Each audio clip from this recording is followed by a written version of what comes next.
We come to it at last, the final episode of Season 1, and it's quite the doozy. It opens with a very rough overview of what has come before.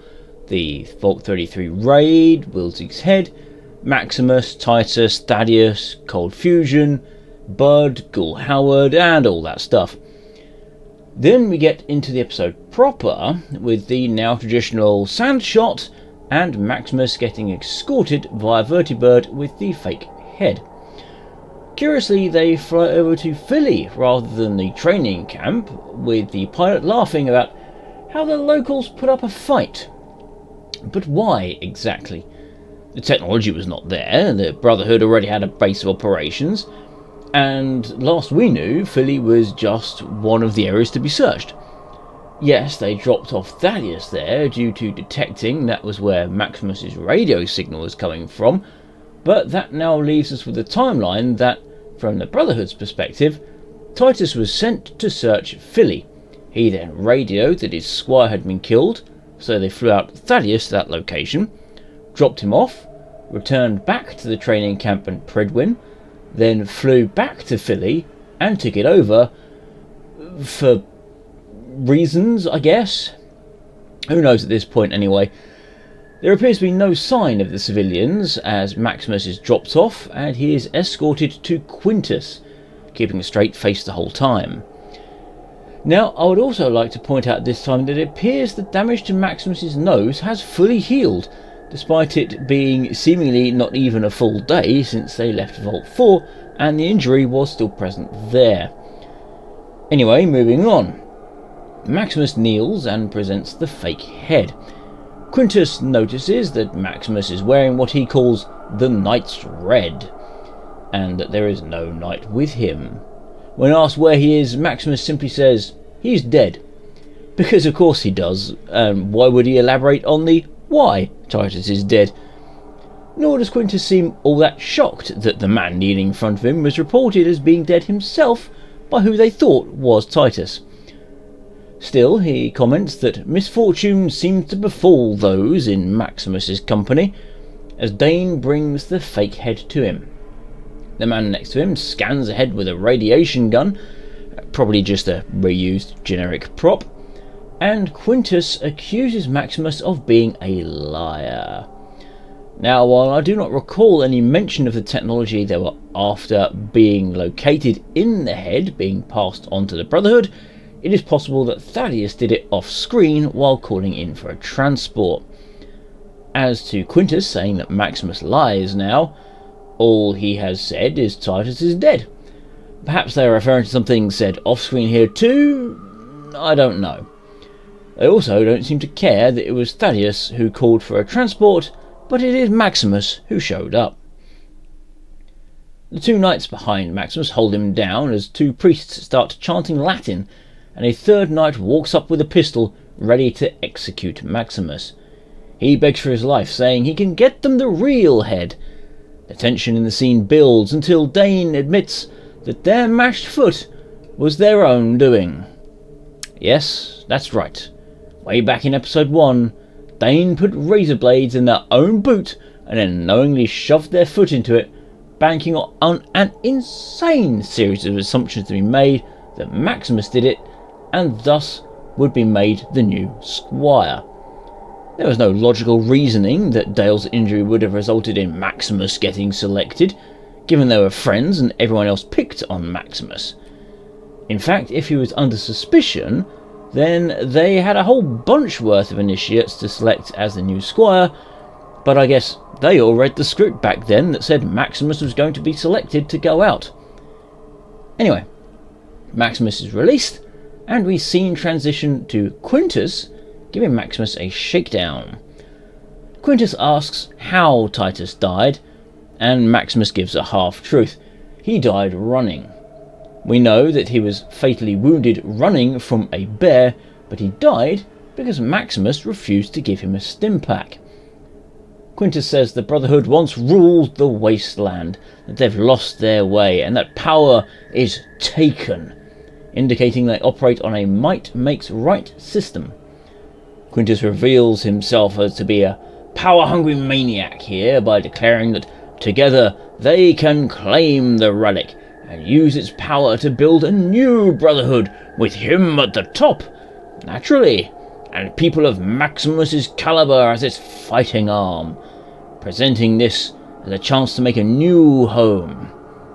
Maximus is mulling this over as the scene transitions. We have Lucy walking up to a junk gate with 2 guards on top. Also, guards appearing from off-screen and announcing their arrival by cocking the charging handles of their guns. Lucy did not see them on the approach, which once again tells us that things not on screen do not exist. Anyway, with a glance at her Pip-Boy, she is let inside Griffith Observatory. She is led through a field of wheat into an open communal area with park benches in it and civilians going about their everyday lives. I assume this is supposed to invoke comparisons to life in Vault 33 prior to the raid. Fields of corn, open area, people living their lives, etc. Lucy seems happy for a moment, then grows concerned as she carries on her way. The guards, it should be noted, are no longer with her. Apparently their job was just to escort her through the gate, and that's it, as they just walked off when she stopped moving. Jump now to more sand and some ruins, as we have Ghoul, Howard and Dog walking past some greenery and away from the multi-storey building skeletons. It then cuts to a different patch of desert with smoother sand, different building ruins and no greenery. Then past a ruined brick building that was not there before. Then to a passing tin shack on his other side, which may line up with the previous scene or it may not, as the previous angle did not show anything on this side. However, given the past 3 locations were not one continuous location, I'm willing to bet this is either not the building shells in the background, as they are far too tall for the opening and there is no greenery. But joke is on us, as that is just the scene to transition to pre-war at the Vtu building. Cooper Howard pulls up in his car with Barbara, dropping her off for work. He fishes out the bug after dropping off his wife, and who should park up next to him but Bud Askins.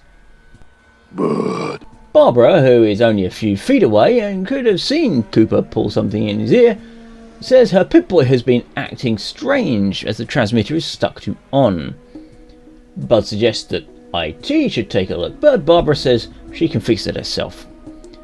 Cooper says that he needs to head off, but Bud once again tries to sidle up to him, saying that he is a junior executive training program, Buds, marketing it as a program that will allow executives to work on programs far longer than the lifespan of a normal human would allow. However, before he can elaborate any further, Barbara interrupts and they both head off screen. Cooper puts the bug back in his ear and you can hear the conversation as they move away, but the range is not good enough and starts to cut out. After a couple of seconds of deliberation, he moves towards the building himself. Cut back to Lucy, and the guards have apparently been waiting around for her as they open a big pair of double doors to let her into a ruined dome. There we see a computer bank, a giant cage, a guard, and Lee Moldava. Also a zombie. Hank stands up in the cage as she gets close, which is interesting as it doesn't look like he's in said cage in the previous shot, but it does have quite a dark corner, so he could have been. It's just very hard to tell. Either way, she goes towards Hank, but a pair of guards step in to bar her way. Lee Moldava, sitting and eating a 3-course meal, chooses this point to welcome her. We then get a look at the zombie, missing an arm, half the face, both eyes, and with a very necrotic looking skin, also tied to the chair. Moldava puts on the charm, inviting Lucy, the woman whose home she shot up, whose father she kidnapped, and who was almost killed by one of her raiders, to sit for a meal. Lucy has flickers of emotion and steps forward, saying that she had thought about this meeting, and one plan she had was to stick a grenade in Hedzig and blow everyone up. It's difficult to tell, but I think Moldava is bemused by this course of action, with Lucy saying that's not how she was raised.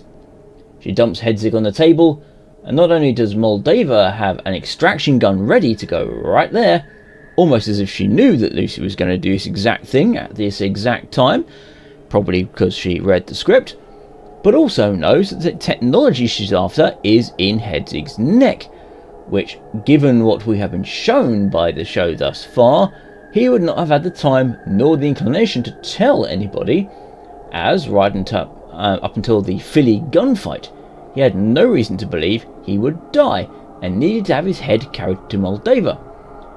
Now, while he might have gotten a message out prior to his escape that he would have the tech in his neck, there is zero indication throughout the whole episode of the show that he did so, either before leaving the Enclave or after. And certainly neither Lucy nor Thaddeus have been in contact with Moldava to tell her any of this. Regardless, Lucy demands the release of Hank, which Moldava agrees to, but only after she has told the story of how she knows Hank. Hank tells Lucy to not listen, but Moldava continues anyway, leading us into the next scene. Norman is in Vault 31, still not finding anybody, although there is the distant sound of talking, so he advances, getting closer and closer to the voice and the sound of movement behind some crates. The camera moves forward and into view pops a brain. A moving brain. A brain on a Roomba. Not only is it a brain on a Roomba, but it is stuck on a fallen mop. The corridor is straight with only one door at the end, so the only way Brainba here could have gotten stuck is if it did so deliberately.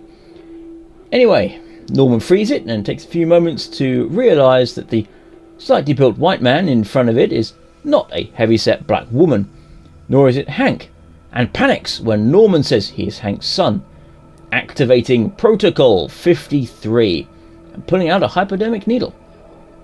Brainba moves forward to jab the stationary Norman, but veers off to the left and crashes, because it is time for a joke. Also, a sneaky hint at how he ended up stuck on the mop. He can't drive straight. Norman steps to one side and asks who Brainba is. Brainba says he will not say unless Norman lets himself get injected, which he does not do. Instead, Norman moves towards a large door, with Brainba telling him to not go in there. Clearly, Brainba is a pathetic joke character, as he is unable to stop Norman from accessing the room.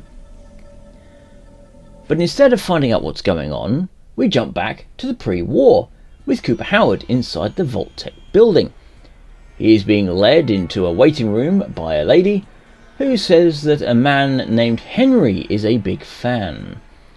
Cooper agrees to let the staffer bring him by, and she leaves the room, letting him listen in again on Betty's Pip-Boy, and we move to a darkened meeting room with Bud giving a speech,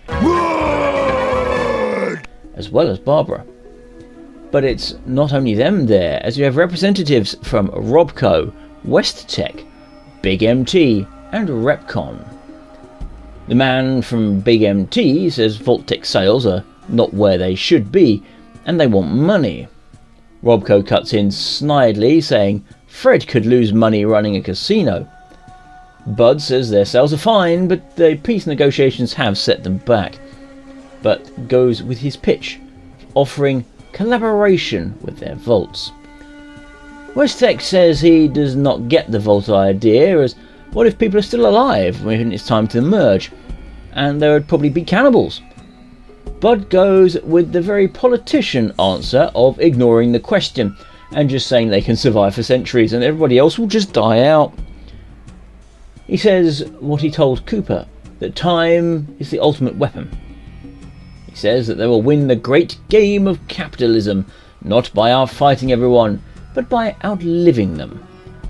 Robco raises the point that there is no guarantee that the people in the vaults will survive, echoing the rat maze problem that was playing over and over on the TV in Vault 32 when Norman and Chet were investigating it. With that raised, the room erupts into everybody talking over everyone else. Barbara looks at her Pip-Boy, then we get a shot of a mysterious figure in the shadows, and she takes charge. Cooper's hopes go up, asking her to set them straight as she starts her presentation. She says that when she thinks of the future, she thinks about her daughter, how she can provide a better future, and that is what the meeting is about.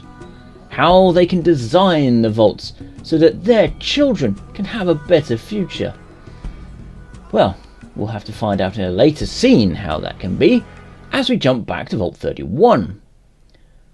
Norman is walking forward, ignoring Brainber, who is confused as to why he's being ignored. Norman asks where the rest of the vault is, which is told there is no more. Norman asks if this is where Hank is from, and he is told he will never find out, only for Norman to press a button and Brainber say, "Oh, he's gonna find out." Such hilarity. Genius level comedy at work here, it seems. Everything powers up, and we see row upon row of suspension tanks. Brainber reveals that they are Bud's buds. His buds, revealing that, if you could not tell by the voice already, Brainber is Bud. He also has the needle out and is still not tried to activate Protocol 53, despite Norman looking away and being in shock, but nah, who needs character motivation consistency, right? Anyway, Bud says it would have been crazy to keep a failed nation of America alive, so they kept Vault-Tek alive instead. The camera pans across open pods and we see one for Betty Pearson, executive assistant, and another for Hank McClane, also executive assistant. Bud reveals that this was in fact his training program that he was talking to Cooper about, keeping highly trained managers in pods underground so that his plan could continue. Anyway, we go back to the boardroom as Barbara mentions his plan for 3 interconnected vaults, but they need the ideas of those at the table. She says the spirited competition that made them all great, and that they should bring that to the vault program, as they have over 100 vaults, more than enough for those in the room to claim several and play out whatever social experiments they like in, and then it'll all be top secret, and may the best idea win. Back with Norman, and he asks Bud what Vault 32 and 33 were for, and Bud reveals that they were to be breeding stock for his managers, in order to make super managers, who would go up to the surface and be in charge after it had been wiped clean. Yeah, minor flaw in that plan there, but I digress. Back to the meeting, and Big Fred puts forth the idea of overcrowding a vault so that the citizens have to compete to survive. Repcon Lady wants a vault run by a milk delivery robot. west-tek Guy suggests using a vault to experiment on illegal immigrants to make super soldiers. Other ideas are thrown around, like psychotropic drugs in the air, running eugenics programs, but Robco says there is a lot of earning potential with the end of the world and asks how results can be guaranteed. Barbara, completely stony-faced, says, by dropping the bomb themselves. Now, here is the problem with that whole block of scenes. It was bollocks. Now, the idea that Vault-Tek may be wanting to earn a little extra capital by selling off portions of its Vault program to other companies is fine. I have no issue with that. It's everything else. Bud's plan is to breed super managers in order to take over and run everything after the bomb. Now, we know they plan to drop the bomb themselves, and his stated ultimate weapon of time is to eliminate everyone on the surface which does not meld with his super manager plan. Once 32 and 33 open, if his plan worked, there would be nobody for those vaults to manage. Instead, just being a group of managers with no one below them to do the jobs and nobody above them to report to and make the wider decisions. Also, all the people at the meeting just suddenly throwing out crazy and immoral ideas for what they're going to do before they've even agreed to the plan just leads us to conclude that they are all morons. Overcrowding to encourage competition will just result in death, as there will be some that figure the easiest way to compete and get what they want is just to kill everybody else. A milk delivery robot running a vault without being programmed on how to do so? That will result in anarchy. It seems that as soon as they open their mouths, the whole idea of competing to make the best future for humanity in whatever way they see fit was dropped in exchange for cartoonish supervillainy. And the cherry on top, right at the end, Robco stating there is earning potential in the end of the world. No, there is not. There is zero earning potential in the end of the world, as the end of the world will result in the end of humanity and the destruction of the customer base. Even if a few survived, shopping would cease for a good long while as society collapses and people turn to scavenging, thus wiping out any and all profits.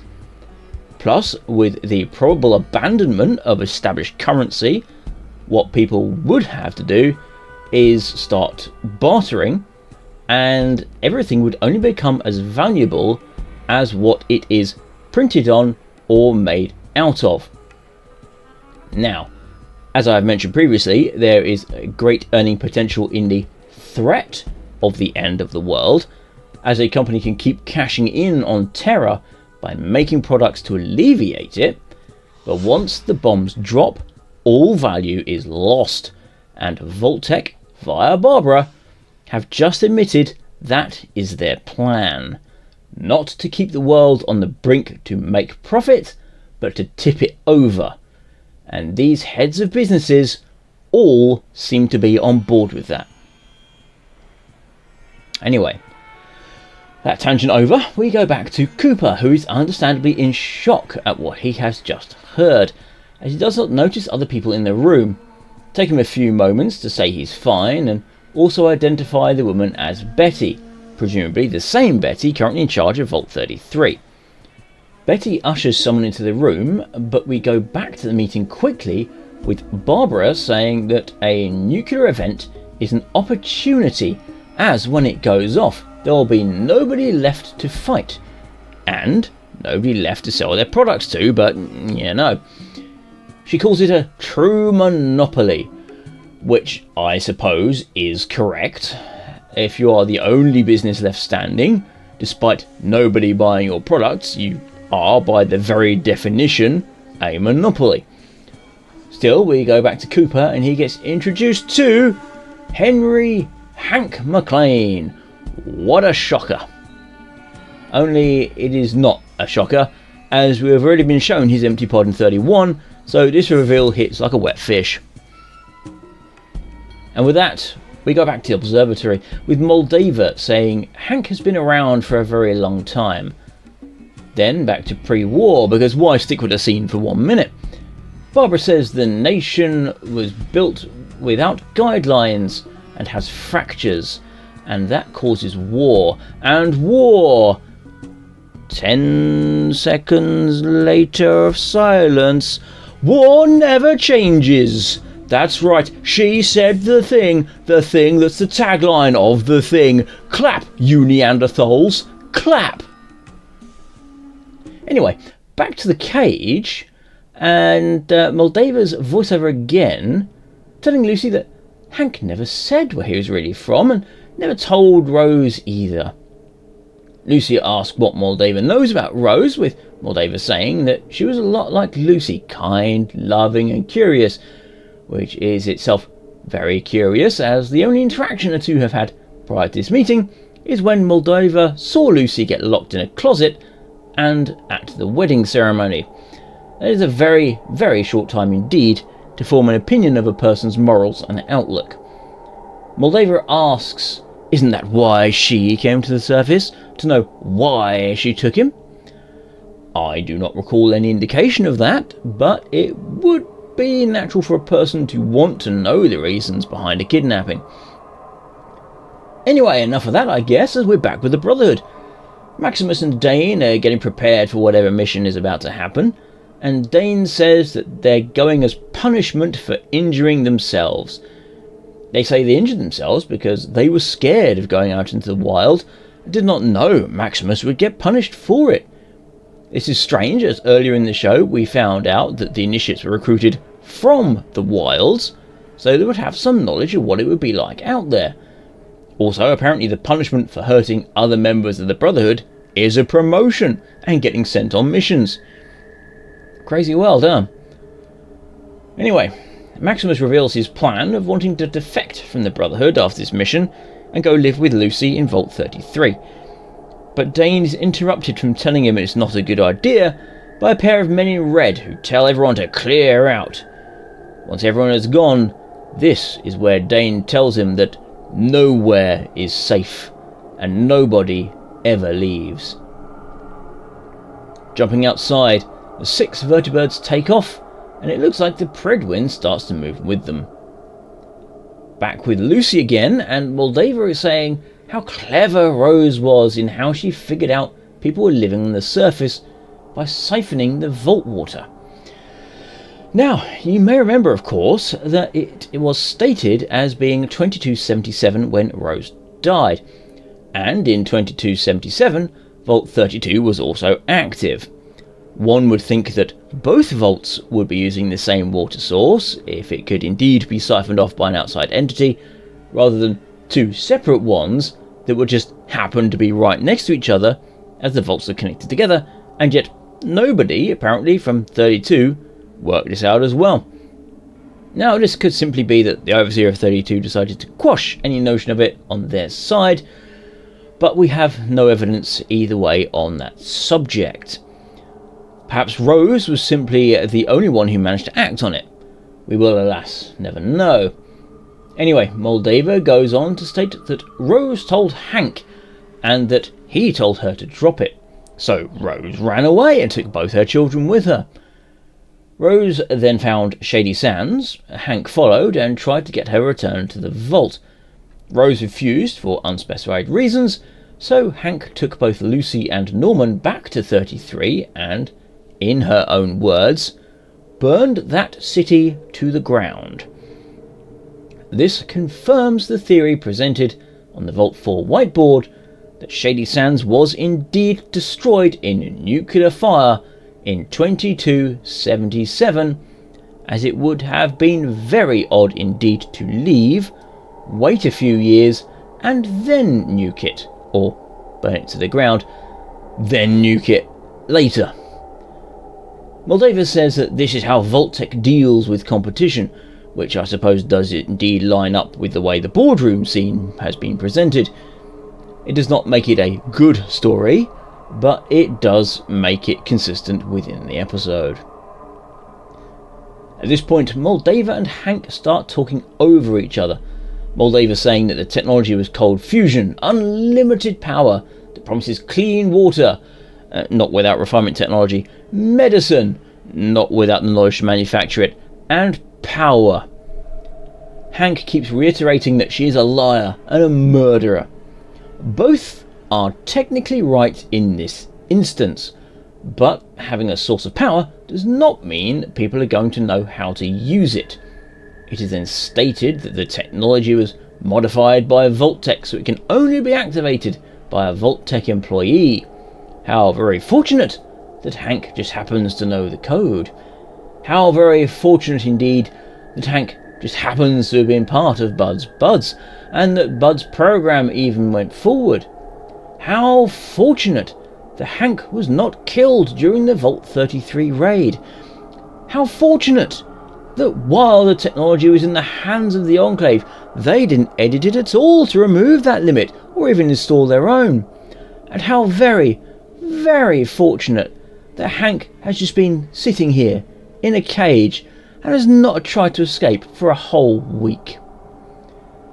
Anyway, Lucy asks what happened to Rose, which Moldava does the whole cryptic response thing, and the camera is moved to look at the zombie.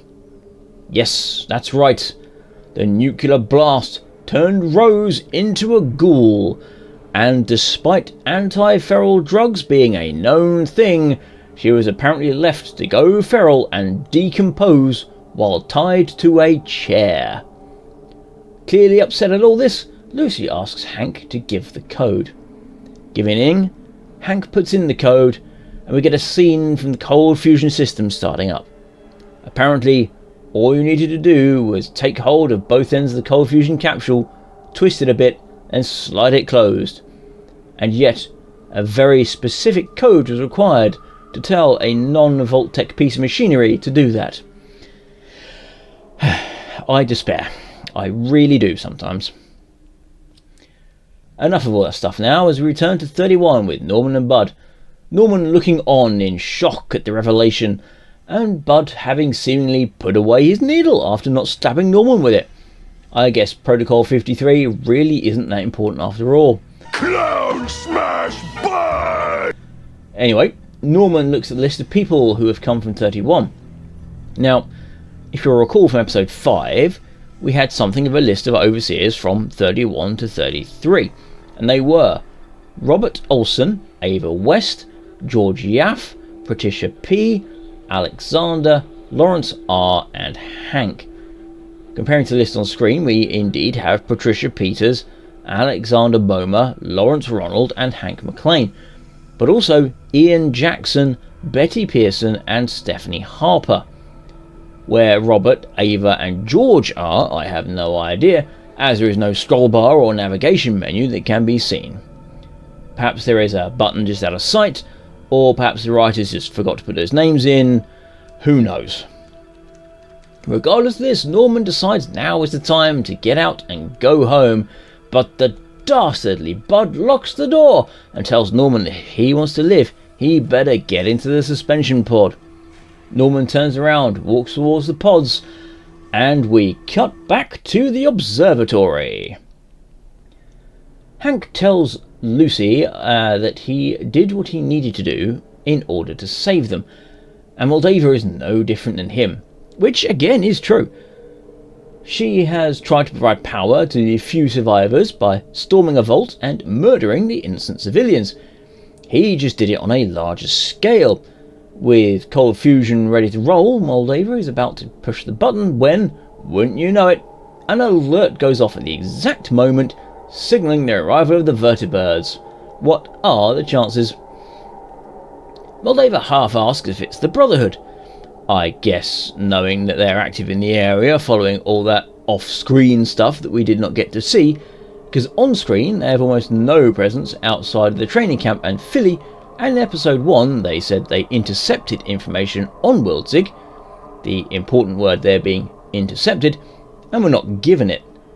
Also, the whole airship thing would have been fairly easy to spot, unless they were declaring who they were. There would have been very little of anything to say for certain that it belonged to the Brotherhood. But I digress again. The NCR soldiers all gather their gear and rush to fight the foe. For their part, the Brotherhood have spawned another vertibird out of somewhere, as there are now 7 on the attack, rather than the 6 that took off. As they approach, Griffith Observatory has apparently been upgraded with hidden SAM launchers in the domes, which all pop out and attack, resulting in a near miss, but an initiate falling out and getting turned into a red mist on another vertibird rotor blade. How very unfortunate for nameless Brotherhood character number 18. A man with an RPG takes out a vertibird, and now there are 6. The knight on the vertibird with Maximus and Dane takes this opportunity to fire back. The Brotherhood land and charge in as NCR infantry charge back at them, and for some odd reason, despite everybody having guns, they start engaging in melee combat. There are 2 knights who go down here, but for the most part it's a parallel of the Vault attack, only this time it is Moldava on the receiving end. All while this is going on, Hank is explaining to Lucy why he did it, and parrots Bud's sentiment of the true monopoly, by explaining that war exists due to factions, so if you eliminated factions, then there would be no war. There is, alas, a teeny tiny little problem with that idea. It was bollocks. For you see, as long as there are 2 people on this earth, one of them is not going to agree completely with the other one and want to share perfectly. One will want more. One will have a different idea about how to go about things. There will always be factions. The only way to get rid of them would be to get rid of humanity in total, and that would be not very good for the future of the species. Nope, Hank and Bud's idea is fundamentally flawed, and it is astonishing that they managed to get to where they are with that mindset. Anyway, the NCR are beaten.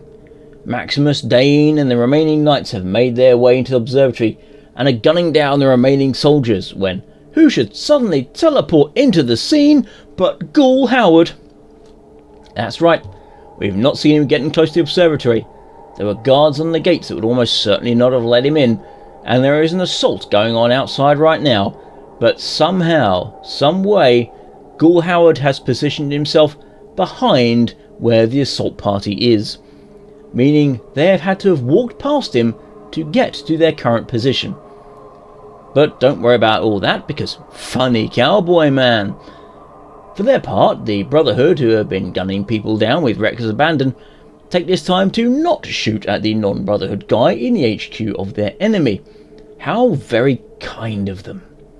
Because if they had, Ghoul Howard would now be dead. Ghoul Howard takes this opportunity to monologue about power armor and how its look may have changed, but it probably still has the same flaw. The flaw, I must point out, that he complained to Bud about there being while Bud worked for west-tek. Ghoul Howard shoots a knight right in the weak spot, and the knight collapses. The Brotherhood do not instantly fire back, instead waiting for him to get off a one-liner before doing so. The lights go out, and despite a liberal spraying of bullets in the general direction of Ghoul Howard, and head-mounted lights on the power armor that suddenly do not work, Ghoul Howard does not get reduced to Swiss cheese. Instead, he lands several penetrating hits on one knight before sticking a grenade into the helmet of another, blowing his head off. Wow guys, isn't he so cool? He's not got plot armor thicker than a concrete bunker at all, no sir.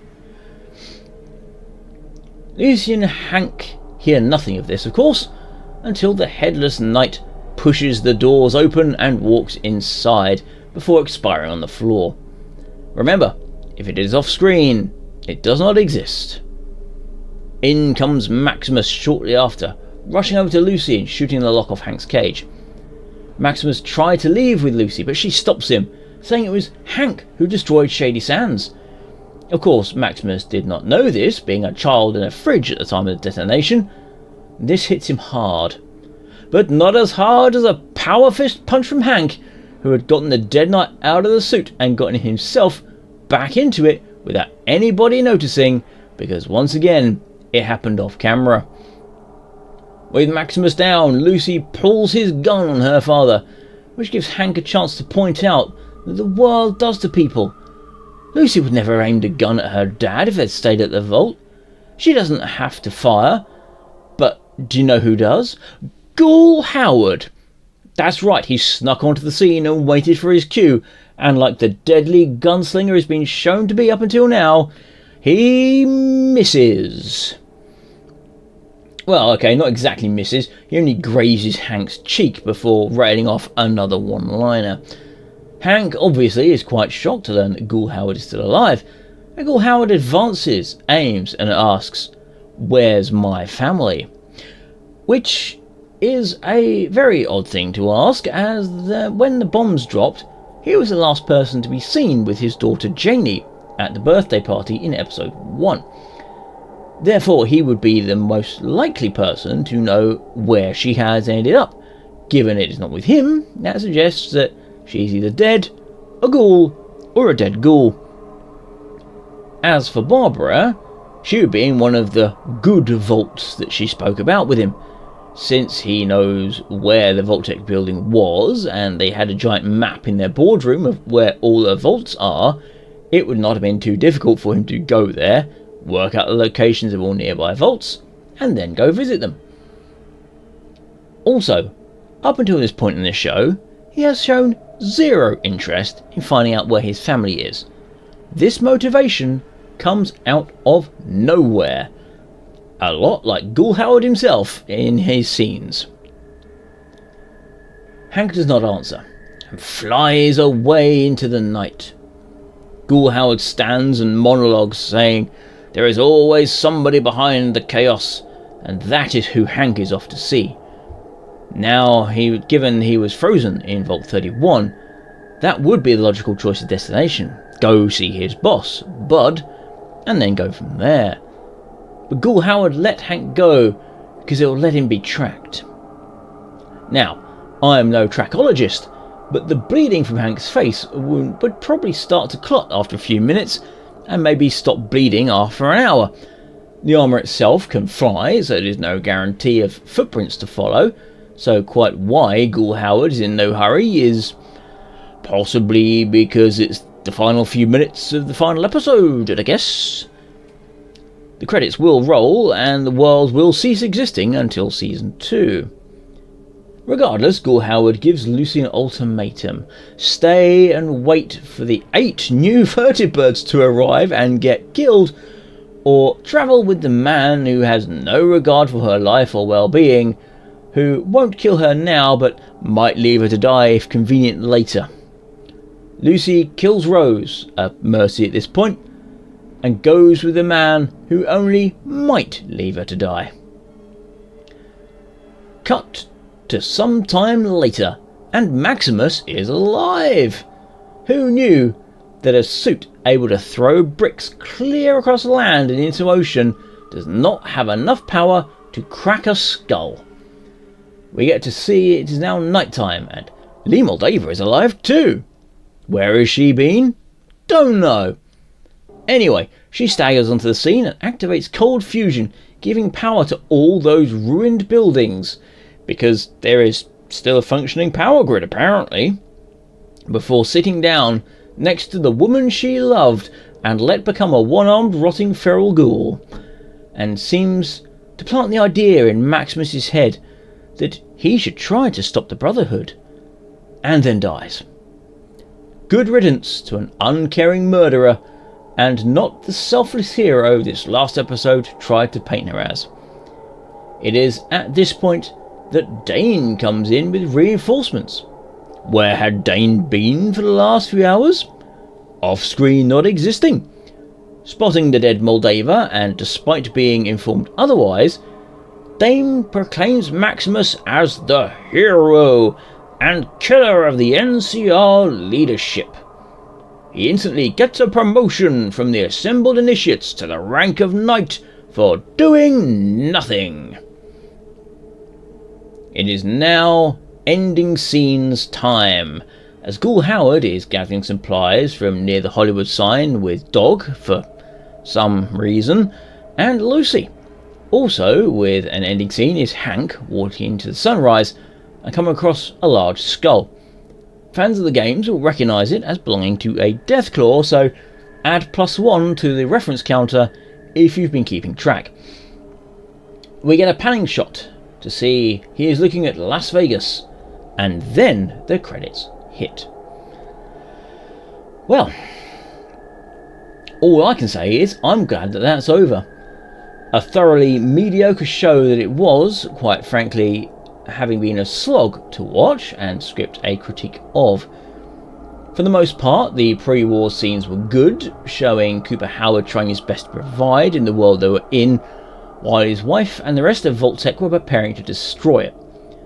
It is the last part that I take umbrage with, however, as there is no corporation on this earth so greedy and so filled with morons that they would figure that the best way to corner the market is to blow up the planet. If it were me, I would have replaced that plan with a plan to scare the populace. Detonate an atomic weapon over the ocean and then tell everyone that they need to get to the vaults quick, as there is no telling when another will detonate, or where. Once all their test subjects are safe and underground, they can do whatever they like to continue tasting profit, and, if the real nuclear exchange does happen, then they can go and hide in their managerial vaults. Likewise, and to tie into that, the Vault 32 scenes were fairly decent. Again, right up until this episode when it's revealed that it was all the plan of a guy who is the very definition of failing upwards. There were all to be breeding stock to make super managers who would manage nobody, because the world was supposed to be dead. Again, just an idiot in charge. Ghoul Howard continued to teleport everywhere, Lucy did almost nothing this episode, and Maximus got promoted for being in the right place at the right time as the enemy just died next to him. All in all, I give this episode a 2. Next up, providing I can gather the willingness to rewatch everything, I will make a video detailing the timeline of the show and Moldaver's completely bonkers plan. As to when that will come out, before season 2 I hope. But until then, ta-ta!